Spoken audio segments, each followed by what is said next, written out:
He wrapped his arm around her waist, looked directly at me, and smiled, a casual, dismissive smile that made 6 years of marriage feel weightless. What Ryan didn't realize was that this calculated display would backfire spectacularly when an unexpected visitor walked through those doors later that evening. The annual Andover Financial Holiday Party buzzed around me, the air thick with cinnamon and pine scents from elaborate centerpieces. Standing alone near the bar, clutching a glass of Merlot that I hadn't touched, I watched my husband showcase his affair in front of everyone who mattered in our professional lives. Every colleague who'd ever complimented our relationship, and every friend who'd attended our dinner parties, every boss who'd seen our united front, all witnesses to my humiliation. But beneath the burning embarrassment and the knot in my stomach was something unexpected. Resolve. This night was a crossroads. It could destroy me, or it could reveal a strength I hadn't known I possessed. They say when someone's cheating, you just know. That's not always true. For months, I'd been too busy juggling accounts at my advertising agency while supporting Ryan's ambitions at Andover Financial. We still hosted those carefully planned dinner parties where everything from the wine pairings to the conversation topics was curated. We took those salsa lessons on Thursdays because Ryan said spontaneity kept relationships alive.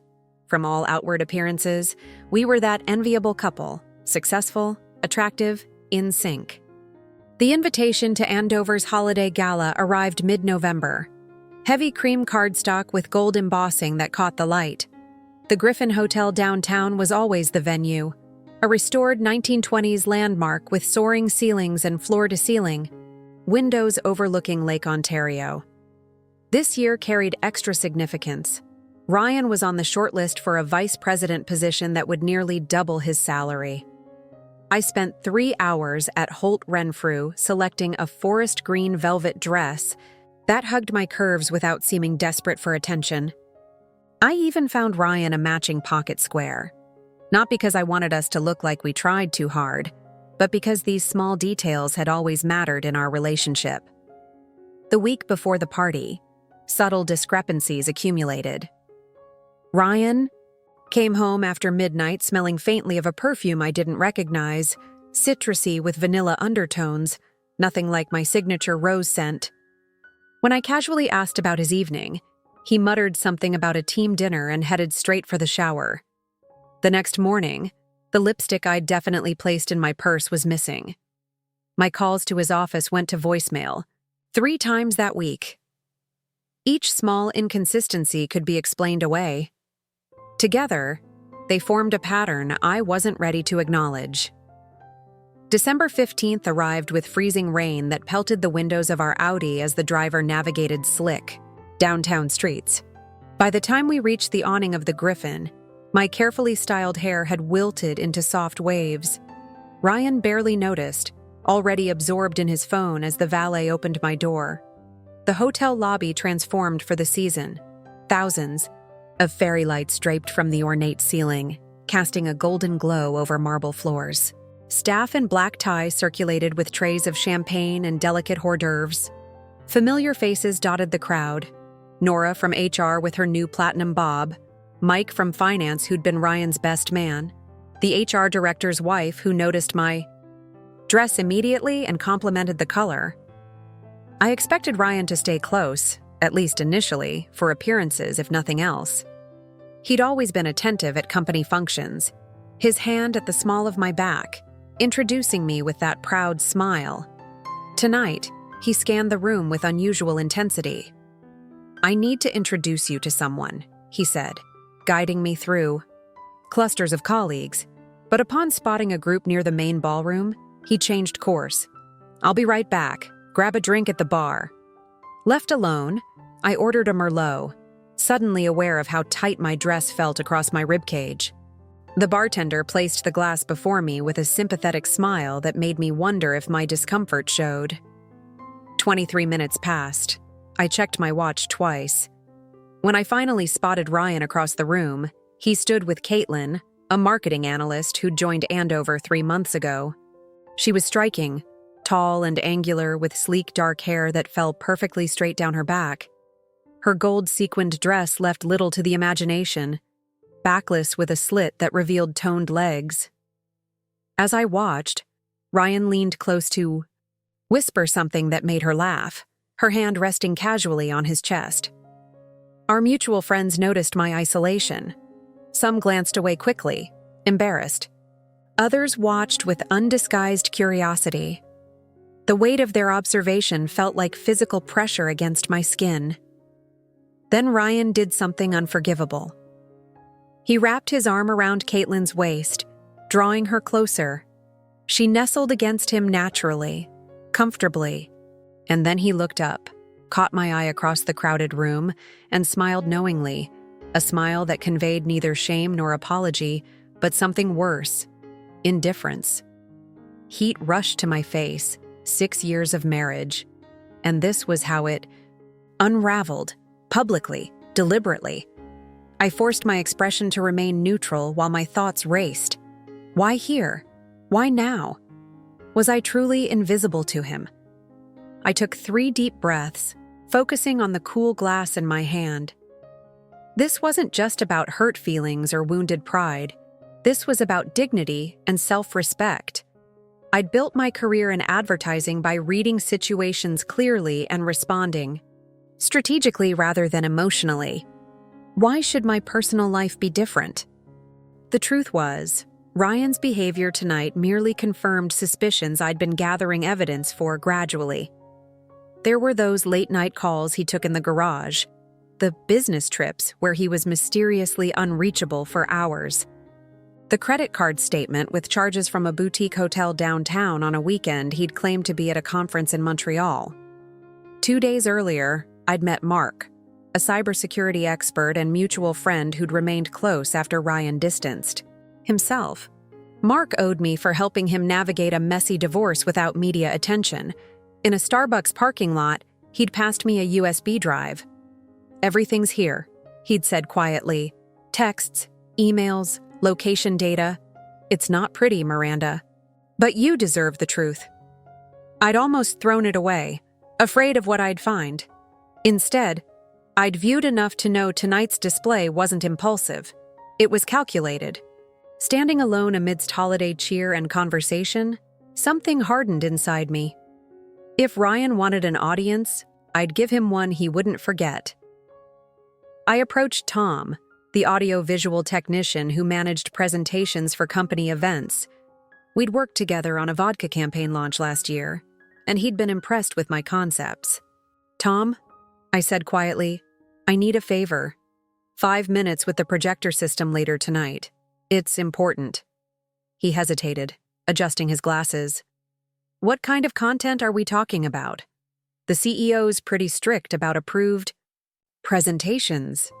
"Trust me," I replied, pressing a folded $100 bill into his palm. "This is one presentation the company needs to see." My hands trembled slightly as I walked away. Was I really doing this?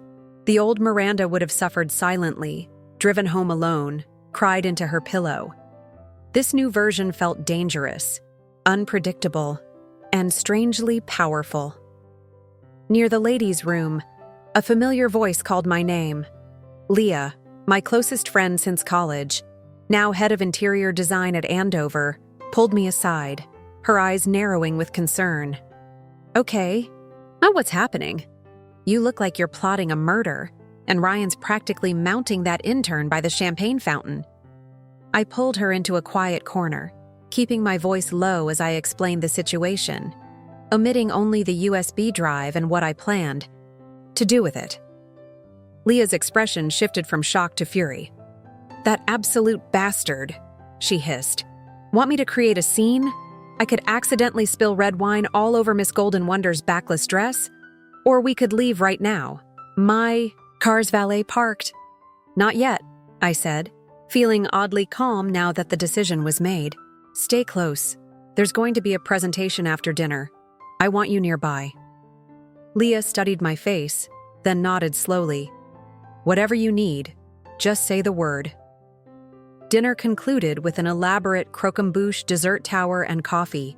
Service, Joan, Andover's CEO, tapped her crystal glass for attention, inviting everyone to move into the main ballroom for announcements and recognitions. The crowd shifted, conversations flowing like currents as people found seats at tables, adorned with evergreen arrangements and candlelight.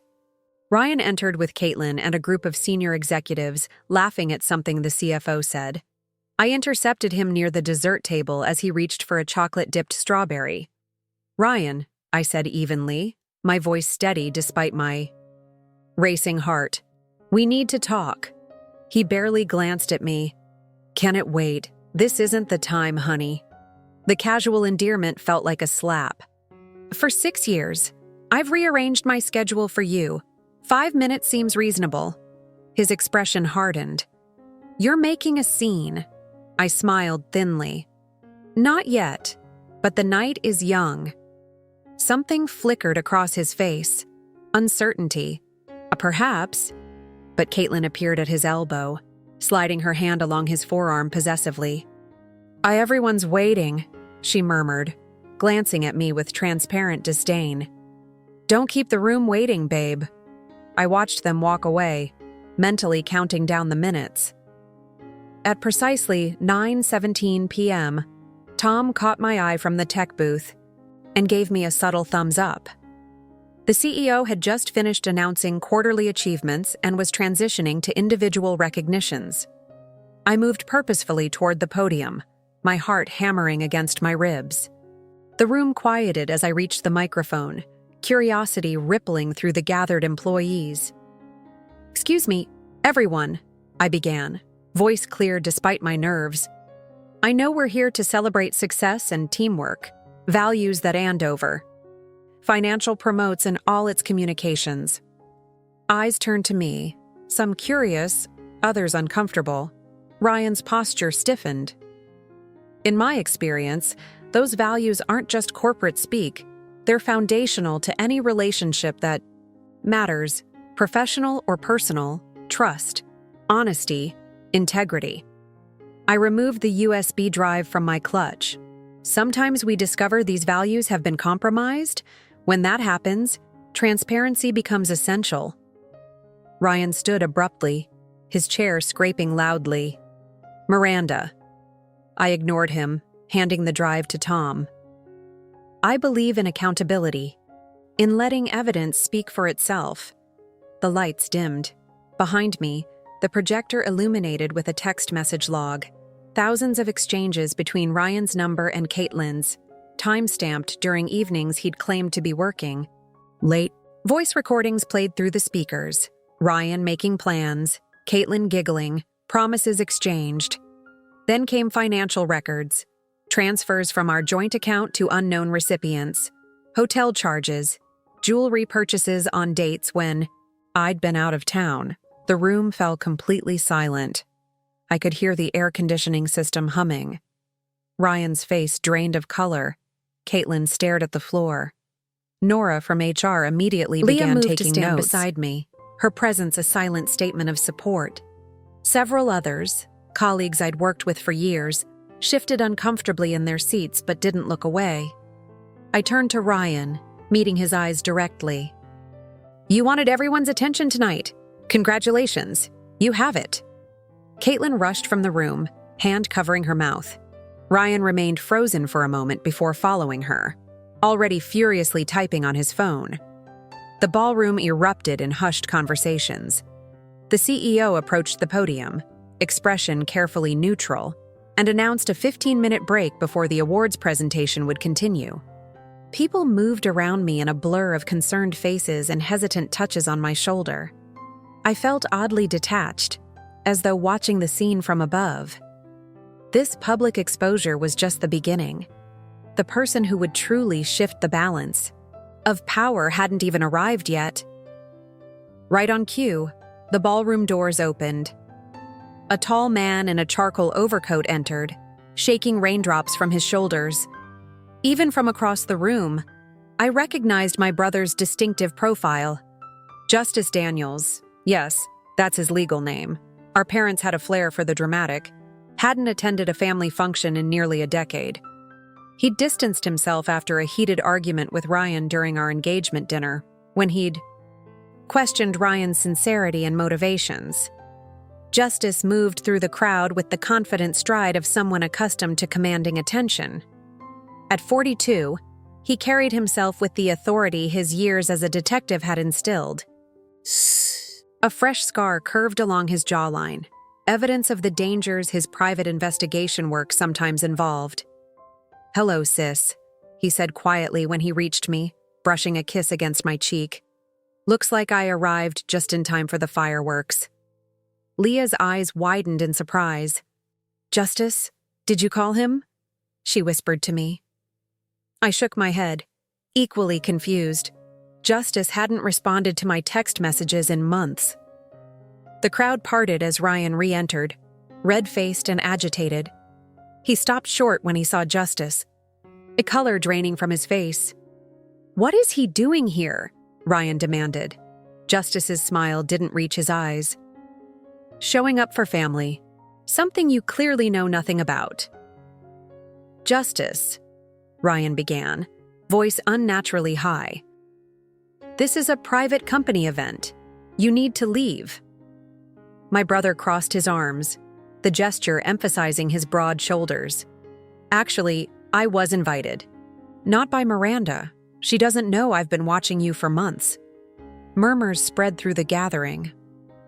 The CEO stepped forward, clearly concerned about where this confrontation might lead.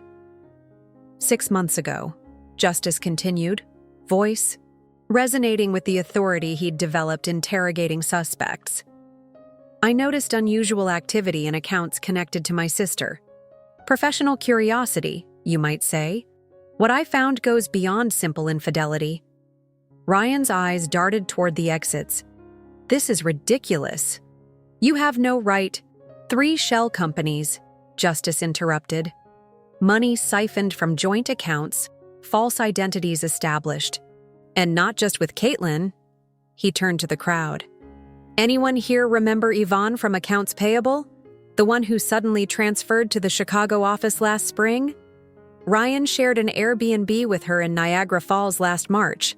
The receipts are still on his corporate Amex." Nora from HR stepped forward, her professional demeanor firmly in place despite the unprecedented situation. "Ryan, I'll need to see you in my office first thing Monday morning." "This is absurd," Ryan spluttered. "Those were legitimate business expenses. You don't understand." "I understand perfectly," Justice cut in. "What you've done isn't just betrayal of a spouse. It might constitute fraud and embezzlement." The CEO's voice cut through the tension. "Ryan, let's continue this discussion privately. Now." I remained silent throughout this exchange, watching the careful facade of Ryan's life crumble. I felt neither triumph nor satisfaction, only a strange, hollow relief that the truth was finally exposed. Before security could escort Ryan away, the ballroom doors opened again. Caitlin returned, face tear-streaked, clutching her phone like a lifeline. Her confident posture had collapsed. She looked younger and terrified. "I need to say something," she announced, voice trembling. She scanned the room until she found me. "Miranda, I swear I didn't know you were his wife. He told me. You were separated, filing for divorce." She swallowed hard. "He said he'd propose after New Year's, once everything was finalized." The raw pain in her voice was unmistakable. In that moment, I saw her not as my husband's mistress, but as another woman who'd been manipulated and deceived. "There's more," she continued, hands shaking as she unlocked her phone. "He opened business accounts in my name, said it was for our future. I have the emails, the transfer records." She handed her phone to Nora. I didn't understand. What was happening until tonight? I moved toward her, surprising myself. "You're not the first person he's lied to, Caitlin, but you can't help make sure you're the last." Her shoulders sagged with relief or exhaustion. Leah gently guided her to a chair, Ryan's face contorted with fury.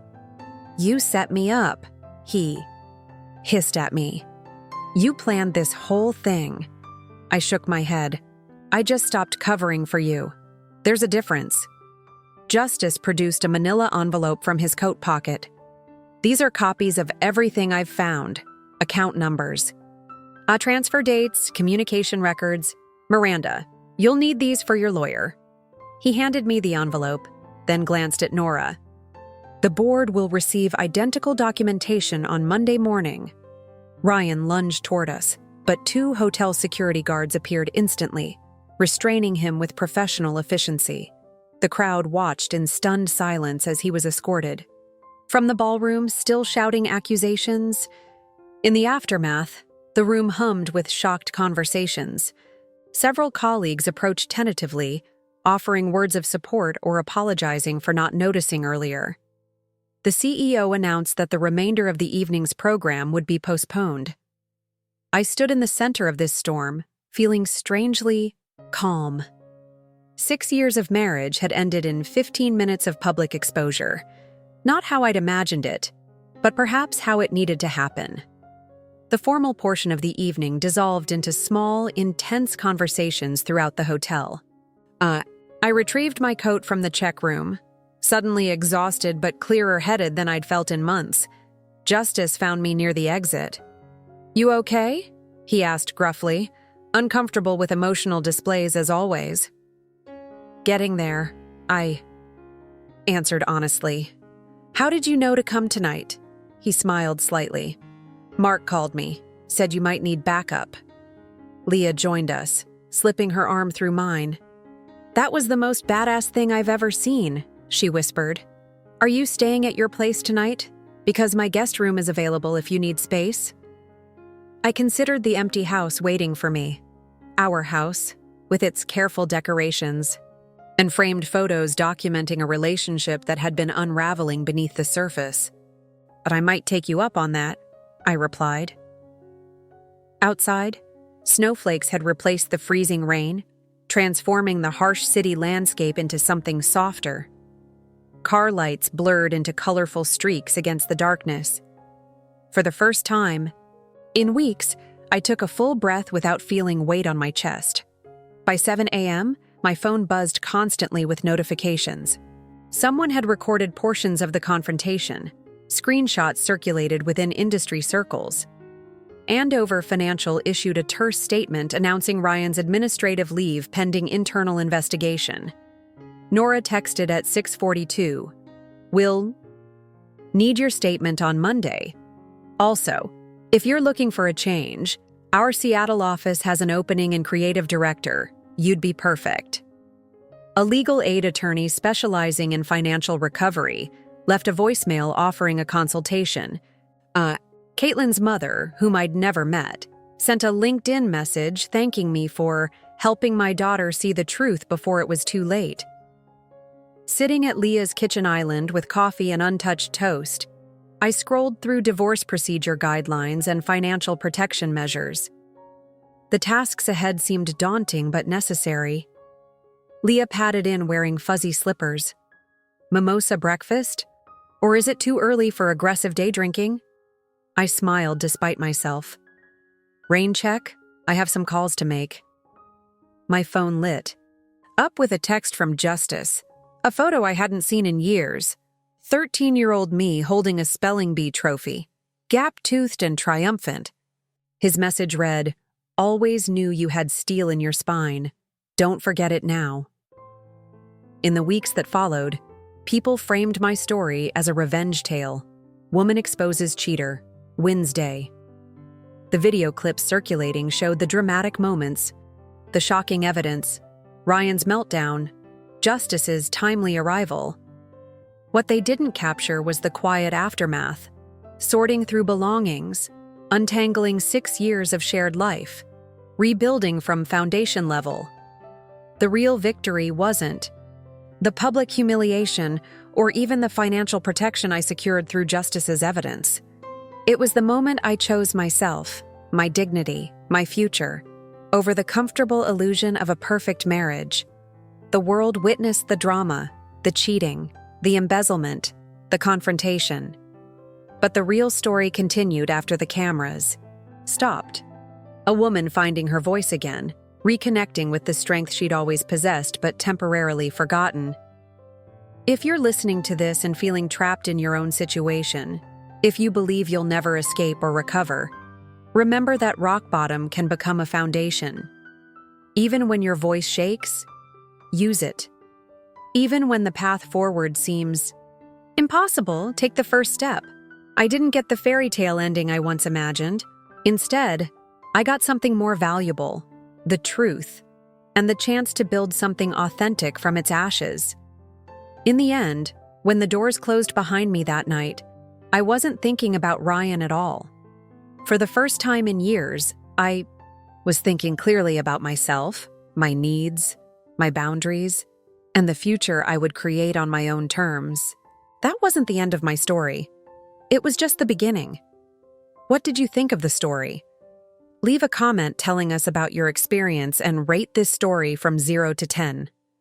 We want to know about you. 2 buttons will appear on the screen. One to subscribe, if you haven't already, and another to watch another interesting story. Choose one. Thanks for watching this far. See you soon.